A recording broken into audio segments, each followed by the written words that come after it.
This channel does not promote any violent, harmful, or illegal activities. All content provided by this channel is meant for an educational purpose only. দেখুন, জায়গার নাম বদলায় কিন্তু দ্রুতগতি বদলায় না।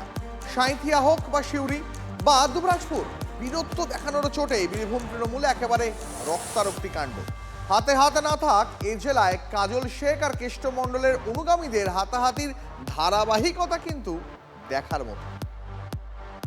আমরা সাবেরের দল, আর ওদের ওইটা পাওয়ার, কাজলের পার্টি করে পাওয়ার, এটা ওদের। আমরা কাজলের পার্টি, আর হইছে সাবেরের পার্টি। কোথাও তৃণমূল সমর্থকদের বাড়ি ভাঙচুর, কোথাও পড়ে বোমা সুতলি, কোথাও তৃণমূল নেতার বাড়ি লক্ষ্য করে গুলি চলার অভিযোগ। সিউড়ি থেকে সাঁইথিয়া বা দুবরাজপুর, কয়েক ঘন্টার ব্যবধানে বীরভূমের 3 জায়গায় তৃণমূলে তুমুল গন্ডগোল। আর কার্যত সব ক্ষেত্রেই উঠে আসছে তৃণমূলের 2 হেভিওয়েট ঘনিষ্ঠদের লড়াইয়ের কথা।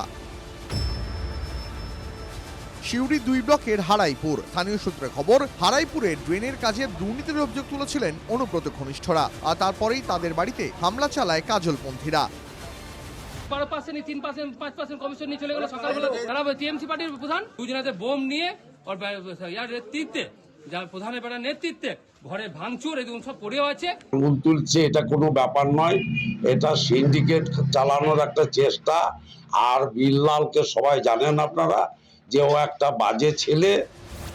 সাঁইথিয়ায় কার্যত একই ছবি, তৃণমূলের 2 গোষ্ঠীর সংঘর্ষে উত্তপ্ত ফুলুর পঞ্চায়েতের হরপলসা গ্রাম। ব্যাপক বোমাবাজি চলে 2 পক্ষের মধ্যে। এখন আবার পাড়ায় দোকান বসানো নিয়ে 2 শিবিরের গন্ডগোল, আর তাতেই তৃণমূল মারছে তৃণমূলকে। 2 গোষ্ঠী একে অপরের বিরুদ্ধে একেবারে আগলহীন।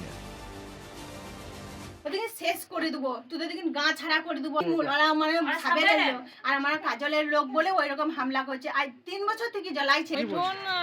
টিএমসি, আমরাও টিএমসি, আমরা কাজলের পার্টি, আর হইছে সাবেরের পার্টি।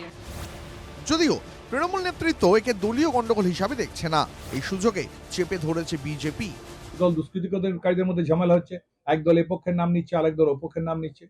এখানে গোষ্ঠীদ্বন্দ্বের কোনো ব্যাপার নয়, সব ব্যাপারটাই প্রশাসন দেখছে। আমার তো মনে হয় না বিধানসভা অবধি এরা টিকে থাকবে, আর ভালোই হচ্ছে, আমাদেরকে আর লড়াই করতে হবে না, এরা আমাদের লড়াইয়ের জন্য কিছু বাকি রাখছে না। বীরভূমের দুবরাজপুরে আবার তৃণমূলের অঞ্চল কার্যকরী সভাপতির বাড়িতে চলল তাণ্ডব। হামলার পাশাপাশি গুলি চলারও অভিযোগ উঠেছে।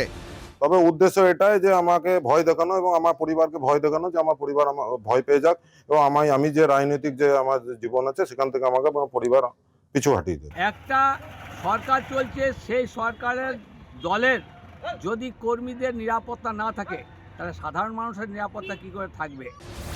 বীরভূমের নেতাদের বাগে আনতে ওষুধ তো কম দিচ্ছে না তৃণমূলের উঁচুতলা, কিন্তু কেষ্ট ও বনাম কাজল অনুগামীদের লড়াই আটকানো তো দূরের কথা, তা যেন আরো ছড়িয়ে পড়ছে। ভোটের আগে লালমাটির জেলায় এসব কি শাসক দলের জন্য অশনি সংকেত? বীরভূম থেকে হিমাদ্রি মণ্ডলের রিপোর্ট, TV9 বাংলা।